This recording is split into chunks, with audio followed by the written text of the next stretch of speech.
Bom, galera, bem-vindos a mais uma aula e mais um vídeo. E nesse vídeo aqui a gente vai criar um sistema utilizando ainda banco de dados, aprofundando ainda mais nas nossas aulas sobre banco de dados. A gente vai ver um sistema aqui escolar barra universitário, tá? Que é basicamente o mesmo, então é aluno, é as notas, são as disciplinas, então é basicamente o mesmo. E aí você vai ver como funciona um sistema de banco de dados para gerenciar os alunos em uma escola ou uma faculdade, tá? Então, para começar, se inscreve no canal, like no vídeo e dá uma olhada nos links da descrição porque eles são bem interessantes, tá?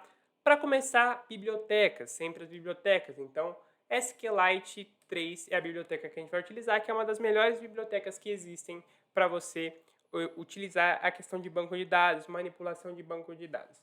Primeira coisa que a gente vai fazer aqui vai ser criar uma função, tá? Vou deixar a lógica aqui escrita, uma função para criar a tabela de alunos no banco de dados. Então, aqui eu estou te ensinando caso você ainda não tenha criado um banco de dados, caso você ainda não tenha criado as tabelas, tá? Se você não entende muito, banco de dados é baseado em tabelas, tá? E aqui, para você criar. Se você por algum motivo já criou, não tem problema, tá? Porque o Python ele tem essa característica de verificar. Se tiver criado, ele não vai fazer nada. Se não tiver criada, ele vai criar uma para você, tá? Então a gente vai utilizar essa estrutura aqui para conseguir criar essa tabela. Então uma função simples para criar tabela de alunos. Aqui esse con aqui é tipo uma variável qualquer, tá? Baseada em connect. Aqui eu coloquei só para associar o nome da função. E aqui a gente chamou a biblioteca SQLite 3 e a função connect. Então, é uma função para conectar no seu banco de dados. E aqui, cadastro dos alunos.db. Se você não criou esse banco de dados, não tem problema, tá? Ele vai criar para você se não tiver nada criado. Aqui, cursor é o que a gente utiliza. O cursor, se você fosse ver, por exemplo, nessa tela aqui, seria o mouse. Então, seria o cursor do mouse, que é a nossa setinha que a gente utiliza para clicar nas coisas. Então a gente está colocando o cursor aqui e chamando a função cursor. Então a gente precisa de um cursor dentro do banco de dados e a gente chama ele através da função cursor, tá? Que é da biblioteca SQLite 3, mas a gente já associou o nome dela a essa variável aqui. E aqui, cursor execute, então a gente está dizendo para o cursor executar alguma coisa dentro do banco de dados, e ele vai executar isso aqui. Create table if not exist, então do inglês seria cria uma tabela se ela não existir. E essa é a grande diferença. Se ela não existir. Se ela existir, ele não vai criar. Ele já vai utilizar a que já está criada ali. E aqui o nome da tabela, alunos, tá? Aqui a gente vai colocar as configurações dessa tabela. Então, ID, esse ID aqui seria a identificação do aluno. Então, aluno 1, aluno 2, aluno 3, aluno 4, tá? Não é necessariamente o número da chamada, como tem geralmente nas escolas, é só a identificação do número de alunos que você tem nesse banco de dados. E a gente vai utilizar aqui, ó, integer primary key. Então, esse integer aqui é para dizer que você quer identificar com um número inteiro, tá? Especificamente com um número inteiro. E aqui você vai colocar os formatos, tá? Então, por exemplo, o nome do aluno vai ser no formato de texto. A idade do aluno vai ser em formato de número inteiro, que seria o integer. Que no Python seria o int, né? Seria aquelas formações de int, de string, mas a gente não utiliza. A gente tem que utilizar a linguagem do banco de dados mesmo. Então, nome em formato de texto, idade no formato de número inteiro.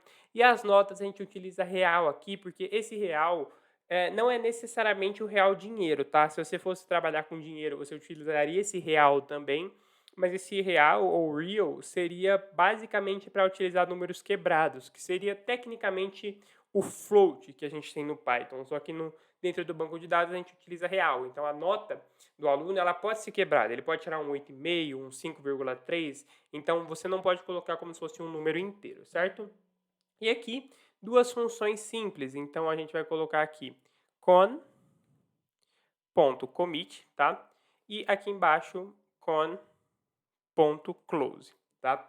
Esse con.commit e esse con.close aqui são basicamente para você salvar e fechar o banco de dados, tá? Então, commit é uma função para, vou colocar aqui, salvar o banco de dados. E essa aqui, a close, é para fechar o banco de dados, tá? Então, a gente colocou aqui a função para criar, para abrir, né? No caso, é que ele está abrindo e criando o banco de dados. Abriu, criou, colocou as formatações, salva e fecha, tá? Agora a gente vai para outras funções, tá? A primeira função que a gente precisa aqui é a função para adicionar um novo aluno no banco de dados. Então aqui, função adicionar aluno, e coloco os parâmetros dele. Os parâmetros que vão aqui tem que ser os parâmetros que estão aqui em cima, tá? Tem que respeitar, senão vai dar erro. Então, nome dá de notas na ordem específica, mesma variável, conecta no banco de dados, aqui ele já está conectado, então você não vai precisar criar nada. Aqui você tem que chamar o cursor de novo, tá? E aqui execute. Então, para você que não sabe, banco de dados, quase tudo você trabalha em caps lock, tá? Que seriam as letras maiúsculas. Então, você tem que dar muitos comandos em caps lock e é importante que você copie dessa maneira, tá? Maiúsculos e minúsculos para não dar nenhum problema. Então, aqui a gente vai colocar insert into, que seria para inserir algum dado dentro do banco de dados. Aqui a gente chama o nome da tabela alunos, que é o que está aqui em cima. E aqui os parâmetros. Nome dá de notas, que é os parâmetros da função aqui. E aí a gente vai colocar values. Values seria valores, então aqui nessa estrutura que vai desse parênteses até esse final aqui, a gente está associando os valores, tá? Então aqui são 3 interrogações, porque essa interrogação seria algo como uma incógnita. Então a gente está dizendo que terão 3 valores ali dentro desse banco de dados. E esses 3 valores serão nome dá de notas. Então você tem que utilizar essa estrutura exatamente para associar essas variáveis aqui de cima com os valores que estão dentro do banco de dados. E para finalizar aqui, sempre commit e close para salvar e fechar o seu banco de dados, tá? Agora a gente vai colocar uma função para listar os alunos. Então aqui a gente vai ver todos os alunos que estão matriculados nessa escola. Então, função para listar alunos, mesma estrutura padrão, tá? Porque a gente está sempre fechando o banco de dados aqui para deixar em comandos mais isolados. Então, aqui para conectar ao nosso banco de dados, chamar o cursor e aqui o execute. Se você já entende de banco de dados, você sabe como funciona essa função aqui, mas select, tá? Esse asterisco, no caso do Python, funciona como multiplicação. No caso do banco de dados, isso aqui significa all, tá? All, que seria do inglês todos, tá? Ou tudo, coisas do tipo. Então, selecione tudo from alunos. Eu vou colocar aqui tudo para ficar mais claro, mas selecione tudo from alunos, que seria o nome da biblioteca. Então, a função é select all from, e aqui você só coloca o nome da biblioteca que você está utilizando. Então, no caso, alunos, tá? Aqui, alunos é o nome de variável que a gente acabou de declarar, e a gente vai utilizar essa função aqui do cursor, tá? Que é a fetch all. E aqui, por último, para fechar, tá? E aí a gente retorna alunos. Então, aqui a gente está utilizando essa variável alunos para retornar o valor para a gente. Então, essas duas linhas a gente está selecionando tudo e criando um relatório que a gente vai retornar aqui no final dessa lista, tá? Agora a gente vai passar um outro comando para, se precisar, atualizar. Então, vamos supor que esse aluno tirou uma nota boa e uma nota ruim. Ele só tem a nota boa no banco de dados. Você tem que atualizar e colocar a nota ruim também. Então, você tem que colocar uma função ali para atualizar. E é o mesmo arroz com feijão, tá? Então, atualizar aluno. Aqui a gente coloca um quarto parâmetro, que é o parâmetro ID. Então, esse ID aqui serve para você navegar no banco de dados e localizar o aluno. Então, a escola tem 1000 alunos e eu quero atualizar o aluno Joãozinho da quinta série. Aí ele vai ver lá no banco de dados que o Joãozinho da quinta série é o aluno 392. Você vai utilizar o ID para localizar ele, nome, idade e nota são os parâmetros padrões, e aí você vai atualizar isso, certo? Aqui é o mesmo sistema, então primeiro conecta no banco de dados, depois cria uma variável cursor, tá? Essas variáveis elas não estão se comunicando, tá? São variáveis isoladas porque estão dentro das funções, então não tem problema. Aqui o comando para executar alguma coisa e aqui o comando de atualização, então update, que seria atualizar em inglês, a tabela alunos e aqui set, então a gente vai setar novos valores, então o nome dele, a idade, as notas e o where ID seria para você localizar o aluno baseado no ID. Então, aquele aluno 392 que eu acabei de dizer. E aqui a gente associa os parâmetros, tá? Então, aqui a gente está utilizando para associar com o que está aqui dentro. Então, a primeira interrogação é equivalente a essa variável nome aqui. Idade é associado a essa variável. Notas e where ID também. Commit close sempre para fechar, tá? Agora a gente vai criar como se fosse o caso de uso, tá? Então a gente vai utilizar a parte prática. Então aqui a gente vai criar uma tabela, caso não exista, tá? Então essa criar tabela alunos aqui a gente está chamando essa aqui de cima, tá? Então a gente está colocando a função para rodar propriamente, então aqui ele já vai criar a tabela e aqui é o nosso exemplo de uso para atualizar. Então aqui a gente vai adicionar um novo aluno. A gente colocou 2 alunos aqui, João e Maria, colocou as idades dele 20 e 22 e as notas que eles tiraram. Nesse caso aqui, eu estou colocando os valores direto para ficar mais fácil, mas se você quiser fazer um sistema de cadastro mesmo, você pode colocar inputs. Então você vem aqui, por exemplo, coloca nome, coloca aqui um input, pergunta aqui, por exemplo, qual o nome do aluno. Então a gente coloca aqui qual o nome do aluno.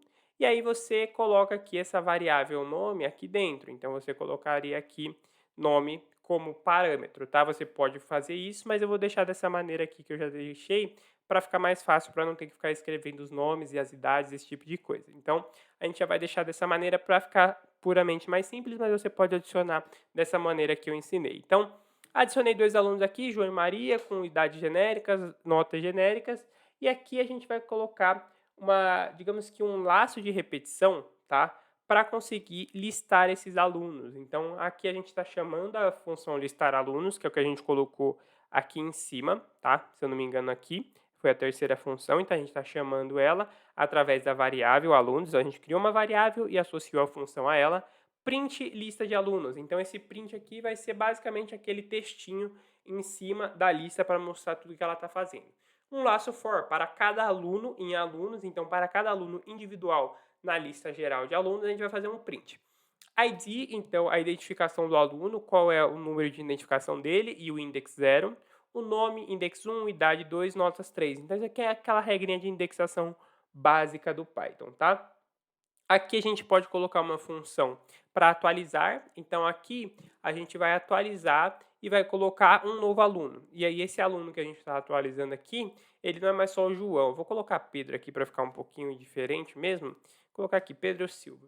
E aí o ID de identificação dele vai ser 1, tá? Aqui a gente está substituindo a idade e a nota, tá? Então, na verdade, isso aqui era para ser um novo aluno, mas eu vou deixar como se fosse o primeiro, tá? Vou colocar João aqui e vou alterar a idade dele. Então, esse João aqui, ele vai ser João Silva, ele está com 21 anos agora, então a gente pode deixar 21 como se ele tivesse ficado mais velho, então ele fez aniversário, e ele aumentou a nota dele de 9.5 para 9.8, tá? E aí essa pequena alteração parece que vai colocar um aluno novo, mas ele não vai colocar, ele vai atualizar em cima do João, tá? Aí ele vai associar que esse João aqui é o ID1, então é esse ID aqui que a gente já colocou. Então aqui um caso simples para atualização do aluno, ID, nome, idade e notas, tá? E aqui, por último, a gente pode colocar para listar todos os alunos atualizados. Então, essa estruturinha aqui, ela vai servir para...